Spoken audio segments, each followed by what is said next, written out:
What's up everyone, I'm Tim and this is my channel 40 Times Around, where we talk about everything related to motorcycles, camping, travel, and adventure. And today we're going to talk about the big bike versus small bike debate when it comes to adventure touring, so stick around.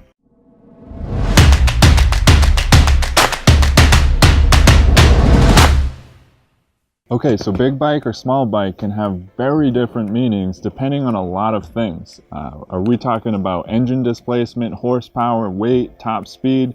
For example, you could have a Harley Sportster 1200 with an engine displacement 1200 cc's, which has an approximate horsepower of 65, but a Ninja 650 could see horsepower at 72 with half the engine displacement. You could have a Honda Gold weighing 1800, weighing in at over 930 pounds with a top speed of about 130 miles per hour, or a Ducati Monster 1200 weighing about 400 pounds and pushing closer to 150. There are also lots of styles of motorcycles, and the definition of big and small can vary widely within those segments as well. For example, a 500 Cruiser would be considered a small bike, good for beginners, but a 400cc dirt bike, that's pretty big and it wouldn't be well suited for a beginner. For our purposes, we're going to focus on the adventure touring segment, and I'll say that a small bike is anything under 800cc and anything over is big. So today we're hanging out in the Sequoias, which I thought would be a fitting place to make this video. So obviously I'm in favor of large motorcycles for adventure touring, but let me first give a disclaimer.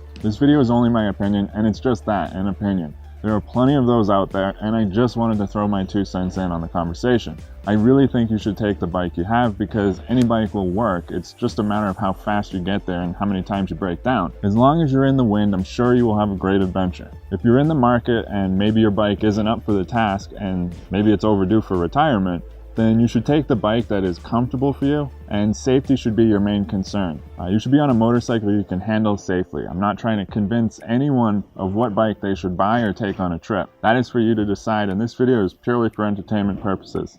Take it with a grain of salt. So I think it's important to say that both bikes, big and small, have their pros and cons. There really isn't one right answer. It will depend heavily on where you're traveling, what type of riding you like to do. Now, I bought my R1200 GS for the purpose of traveling the world, and I went through this debate in my head for a long time, and I tried a smaller bike because I thought that was the right move for me, and it turns out it wasn't. So my riding experience so far has been in the United States. However, I'm confident in my choice to go with a larger bike, and I'm going to tell you exactly why I feel this was the right choice for me. Again, this might not be the right choice for everyone. For me, the choice of a larger bike was never about power for the sake of speed, but rather being able to carry more. Now, if you've watched many of my videos, you might know that I'm a big fan of shedding weight from my gear and packing as light as possible. In fact, I enjoy the challenge of even finding new ways to get rid of a few ounces. So maybe this statement doesn't make sense, but let me explain. I plan to travel for months at a time and on a tight budget where I'll need to be completely self-sufficient and able to camp and cook food for myself and have everything I need to do my own maintenance. I also want to document my travels and continue to make these videos while I'm roaming around. So there's a lot of gear involved in filming and editing that I have to carry with me. And so for me, the power is not a matter of speed, but rather being able to safely carry more without putting unnecessary wear and tear on my engine. I also like my comfort items. It is a vacation after all. So some people will argue that big bikes are only good at going fast on road and slow off road. But fast on the road is really up to the rider. It's a choice. Anyone on any bike can ride fast down a road that has a 20-mile-per-hour speed limit. Maybe not safely, but any bike is capable of speeding in that situation. And slow off-road, well, that's a good thing in my opinion. When I travel on pavement or on dirt, I try to stay off the highway as much as possible. I take the scenic route, putt along, and really take it all in. So when I'm off-road, I choose to go a little slower because I like to see more and relax and enjoy the ride. And by slower, I mean a decent pace. I can go fast off-road on this bike, but the places I go off-road are remote, and to me it's just not worth the risk of crashing at 70 miles per hour in the dirt and being stranded and potentially hurt. So I don't see going slow off-road as a downside at all, and rather as a good limiting factor, if you want to call it that. You might be surprised at how much a GS will act like a dirt bike if you treat it like one. Speed is a choice in any situation, really. Another factor I debated with when I was choosing between big and small was reliability versus ease of fixing potential issues. I asked myself, do you want something that can always be fixed but always needs to be fixed, or something harder to fix but less likely to break? Mechanical issues are just mechanical. There's not much that can break with an ECM, and most sensor issues can be solved by by carrying a little diagnostic tool for resetting fault codes. Which brings us to my next point, safety features that are only available on larger motorcycles. This is not necessarily true across the board, but I'm talking about things like ABS, traction control, tire pressure monitors,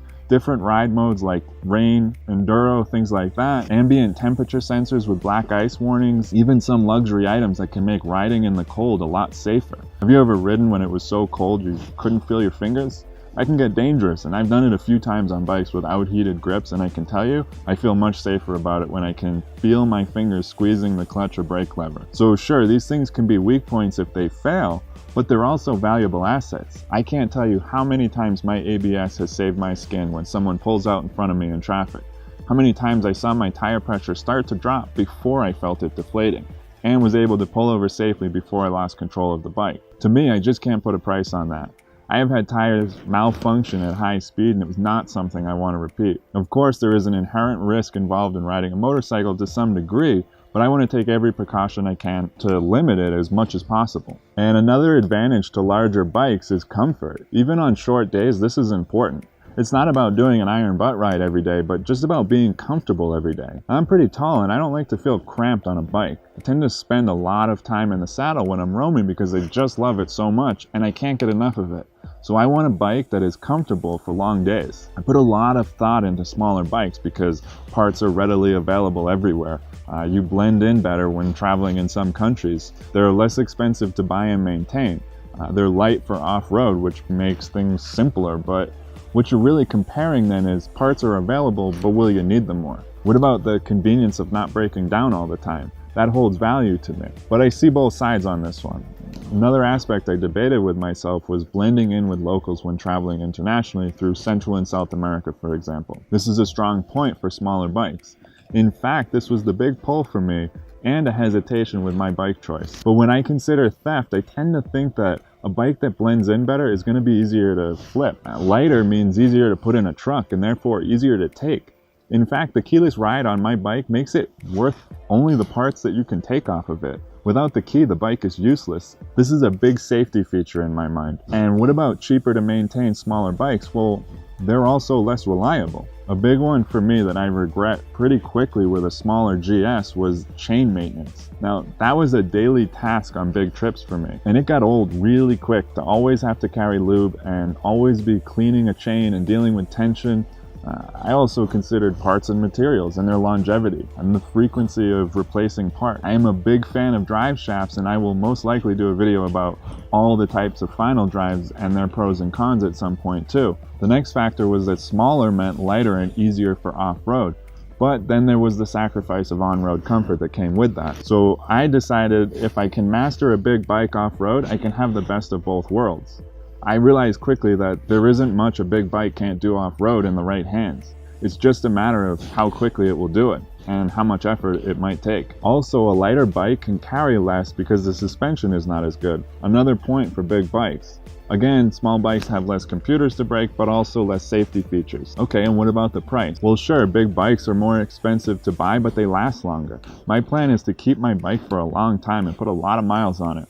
Again though, this is also dependent on what you can afford. I live in an area where my bike can be my main source of transportation, and so by not having a car and making some other sacrifices, I was able to afford this bike that I hope in the long run, if properly maintained, will give me a good long-term return on investment. My recommendation if you're debating between a big bike and a small bike is to make a checklist of pros and cons. I did a lot of research when making a decision. I listened to a lot of different opinions. I weighed all the options and made an informed decision for myself. No one else has the answer of what is best for you. These were the factors I considered based on my style of travel and my priorities. The truth is that it's about crawling out of your tent in the morning to the bike that makes you smile, makes you excited, and makes you happy. My bike is my dream bike. Every time I get on it and start the engine, it makes me smile. This was the right bike for me. It might not be for you. It really is a personal choice, and there are lots of factors to consider. These were the things that persuaded me, and I still sometimes go back and forth about it, but I love my bike and I'm excited every time I get to ride it. So I hope you got something out of this video. If you did, make sure you hit the like button and don't forget to subscribe and hit the bell so you don't miss anything. And let me know your opinion on the topic down below. I'd love to hear from you guys on this one. Anyways, thanks for watching, and I'll see you next time.